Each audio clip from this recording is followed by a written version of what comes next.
YouTube! Welcome back to another video. Today, Grandmaster Nightfalls launch in Destiny 2 Season 17, Season of the Haunted. I've been asked a lot about what builds I'm going to take into the Grandmaster in week 1. Now, I've shown you guys my Titan build, and that Titan build is frankly the most disgusting thing in Destiny 2 right now, so if you haven't already, go check that out. But I'm also planning on running GMs on my Warlock this season, and this is the build that we're going to be using. So without further ado, let's get straight into it.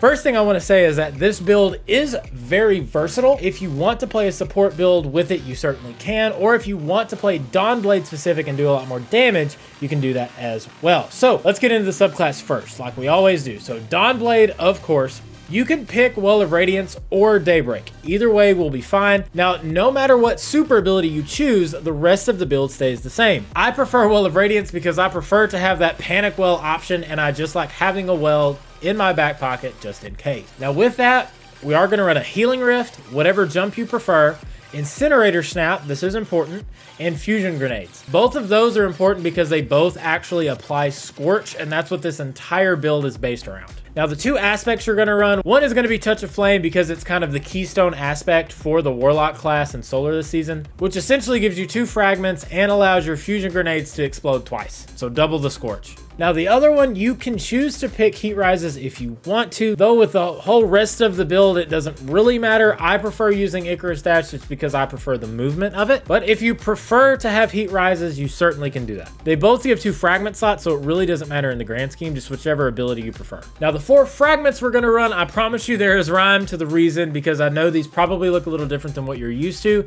but let's go through them. Again, this entire build revolves around Scorch and scorching enemies, so keep that in mind. First, we are going to run Ember of Searing. Defeating scorched targets grants you melee energy for your Incinerator Snap, and it gives you 10 recovery. Ember of Wonder, rapidly defeating multiple targets with solar ignitions generate orbs of power, and it gives you an extra 10 resilience. Ember of Ashes will actually allow you to apply more scorch stacks to every target, and Ember of Singeing allows your class ability to recharge faster when you scorch those targets. Promise all this stuff is going to make sense. Stay with me. You have probably seen this helmet a lot in a lot of builds, and so this will come as no surprise. Dawn Chorus is the foundation exotic for this build. So the exotic perk is the Rites of Ember. While you're using Daybreak, projectiles cause scorch on contact, so your Dawnblade will actually cause targets to be scorched if you choose that route, but no matter which super you choose, your scorch effects deal more damage, and you gain a small amount of melee energy every time your scorch effects damage a target.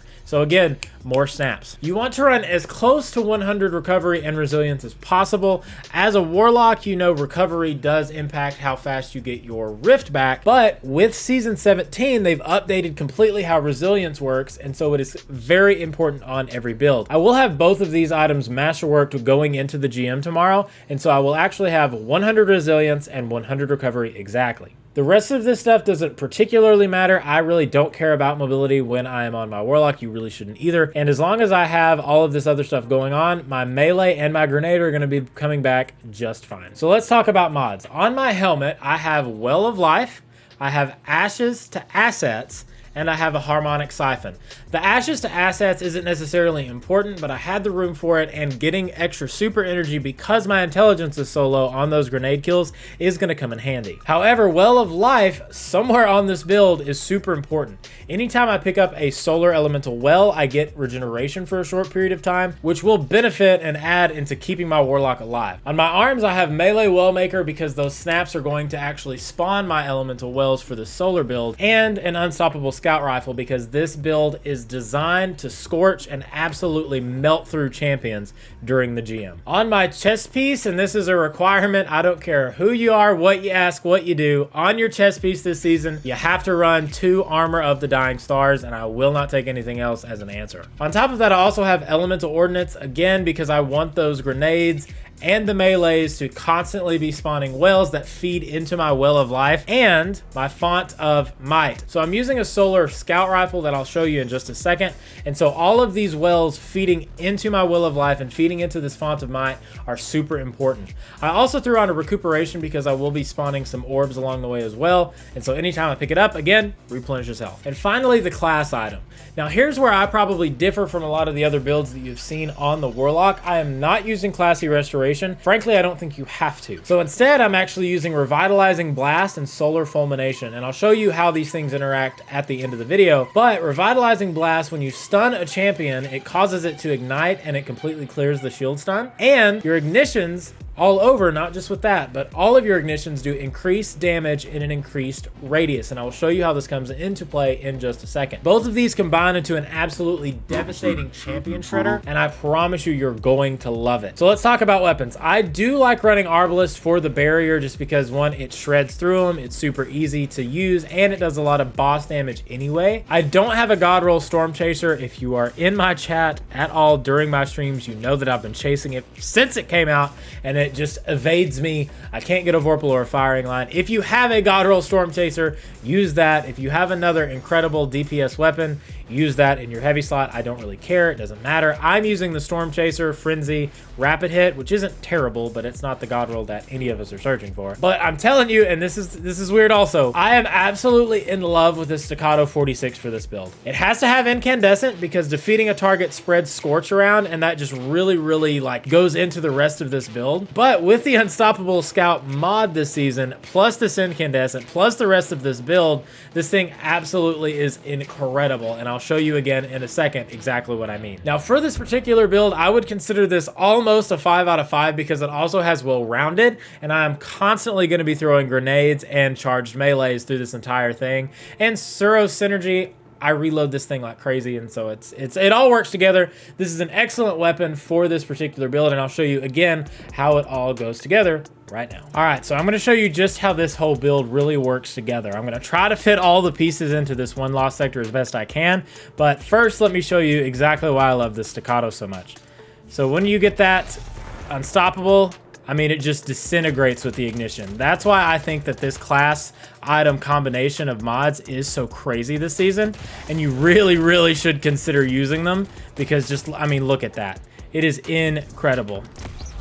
Finish this guy off real quick. Pop a rift here to 3 peak. So you can see there's one more Unstoppable Champion over there. Let's see if I can get a hit on it. There we go. And I mean, it just melts, and then you can swap to Arbalest, and again, the explosions, and then again, boom. I mean, it's the synergy on just these two things alone are absolutely incredible. You really don't have to worry about champions this season, guys. I'm trying to tell you. And that's all at a distance. Let's get a little bit close up and let me show you what I'm talking about on this melee stuff. So if they do manage to get close to you, those fusion grenades or your melee will spawn these solar wells. You pick them up, and now I do more damage with my weapon. That's more scorch damage. That's more everything. And that well of life kicks in. It's absolutely insane. The synergy of this build is wonderful. And I have my melee back again. I can drop my healing rift. I mean, everything just really goes well together. I already have my well. I can pop that. This build is absolutely wonderful. And I'm telling you guys, you will not be disappointed if you give it a shot. If you try it, let me know in the comments down below how it went for you.